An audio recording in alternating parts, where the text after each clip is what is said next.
आरोग्य विभाग की तरफ से सभी अस्पताल के लिए पास सिस्टम का निर्णय लिया गया है। उसकी अमलबजावनी घाटी के डीएन डॉक्टर शिवाजी शुक्रे के हाथों पेशेंट के रिश्तेदारों को गेट पास देकर शुरू की गई है।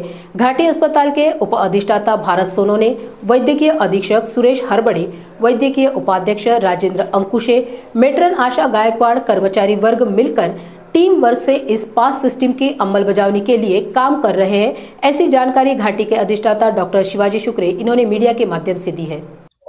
प्रशासनानं सर्व रुग्णालयामध्ये पास सिस्टम सुरू करण्याचा निर्णय यापूर्वीच घेतलेला आहे। त्याची अंमलबजावणी आम्ही सुरू केलेली आहे। मेडिसिन विभागामध्ये पासचं वाटप झालेलं आहे। आमचे रुग्णालयाचे उपाधिष्ठाता डॉक्टर भारत सोनोने, आमचे वैद्यकीय अधीक्षक डॉक्टर सुरेश हरबड़े, आमचे वैद्यकीय उपाधीक्षक डॉक्टर राजेंद्र अंकुशे आणि आमच्या मेट्रन आशा गायकवाड़ आणि आम्ही सर्व हे जे इंचार्ज सिस्टर असतील, कर्मचारी आहे, यांच्या टीम वर्क मधून हे काम सुरू केलेलं आहे। आणि यानंतर ही पास सिस्टीम दोन प्रकारची असेल।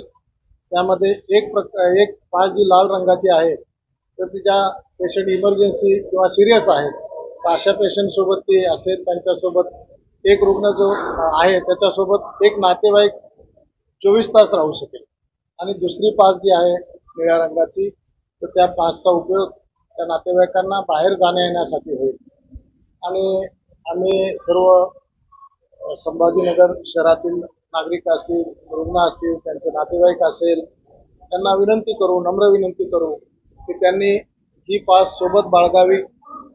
ह्या पासमुळे त्यांना कोणत्याही प्रकारची वार्डमध्ये थांबताना, वार्डमध्ये प्रवेश करताना, येताना जाताना त्याचा उपयोग होईल।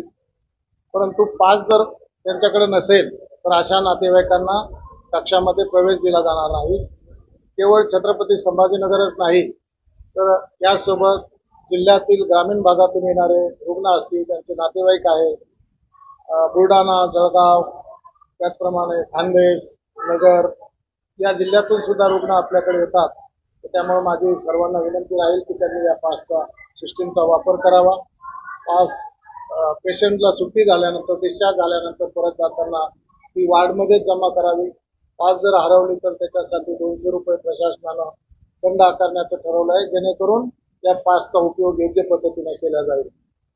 परंतु या ठिकाणी मी परत एकदा विनंती करेल की कोणत्याही व्यक्तीनं, नातेवाईकानं या ठिकाणी प्रशासनासोबत बिना पासचं वार्डमध्ये, इमर्जन्सीमध्ये जाण्याची हुज्जत घालू नये।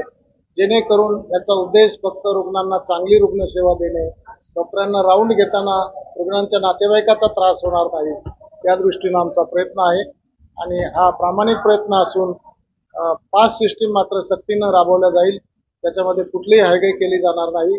मी सिक्युरिटींनाही सूचना दिल्या आहे की लोकांशी सौजन्याने वागा, नातेवाईकांशी सौजन्याने वागा, कोणालाही मारहाण होणार नाही याची काळजी घ्या आणि ही पास सिस्टम यशस्वी करा अशी मी या ठिकाणी अपेक्षा व्यक्त करतो। नातेवाईकांना, पेशंटना भेटायची वेळ काय नाही, आता यानंतर वेळ हा असा प्रकारच राहणार नाही। ज्याच्याकडे पास असेल त्यांना प्रवेश दिला जाईल।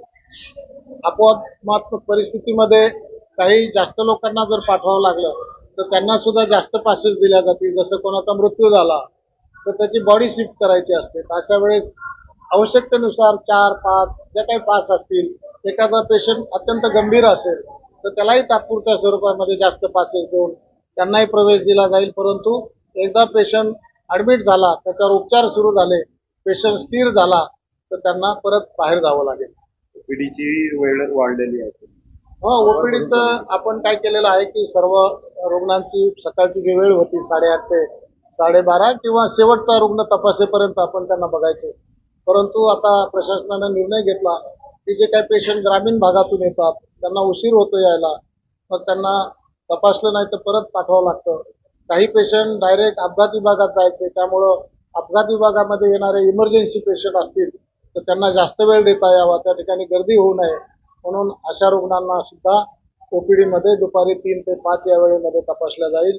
आणि त्याचा फायदा निश्चितच डॉक्टरांना होईल, वार्डात काम करणाऱ्या कर्मचाऱ्यांना होईल, अपघात विभागातील डॉक्टरांना होईल, तेथील सर्व्हिसला होईल आणि ग्रामीण भागातील लोकांना होईल। आपल्याला माहीतच आहे की घाटी प्रशासनाने जसं दुपारची ओपीडी सुरू केली त्याचप्रमाणे रात्रीचे पोस्टमॉर्टम सुद्धा सुरू केलेले आहे. अनेक नातेवाईकांच्या तक्रारी यायच्या की रात्रीचे पोस्टमॉर्टम बंद झाल्यामुळे त्यांना गैरसोयी व्हायच्या. त्याचप्रमाणे त्यांचं शवविच्छेदन झाल्यानंतर त्यांना बऱ्याच ठिकाणी दूर बॉडी घेऊन जायची असते, नांदेड असेल, बुलढाणा असेल, जालना. तर अशा वेळेस ते घरामध्ये एखादा मृत्यू जर झाला तर त्याचं दुःख आपल्या सर्वांनाच माहीत आहे, मलाही माहीत आहे. आणि त्यामुळे एक संवेदनशील प्रशासन यामध्ये आमचं आहे अशा केसेसमध्ये. परंतु फक्त जे मृत्यू ज्याचे टेक्निकली दृष्ट्या रात्रीचे पोस्टमॉर्टम करता येणार नाही, काही ज्याच्यामध्ये तक्रारी असतील, काही फूड पॉयझनिंगच्या असतील, पॉयझनिंगच्या इतर असतील की ज्याच्यामुळं रात्रीचं पोस्टमॉर्टम केल्यानंतर त्याचं जे मृत्यूचं कारण देताना काही अडचणी येतील असे पोस्टमॉर्टम मात्र रात्री केल्या जाणार नाही. आणि त्याची परवानगी आम्ही यापूर्वीच त्या विभागाचे विभाग प्रमुख डॉक्टर कैलास जिने आणि त्यांच्या सर्व टीमला दिलेली आहे.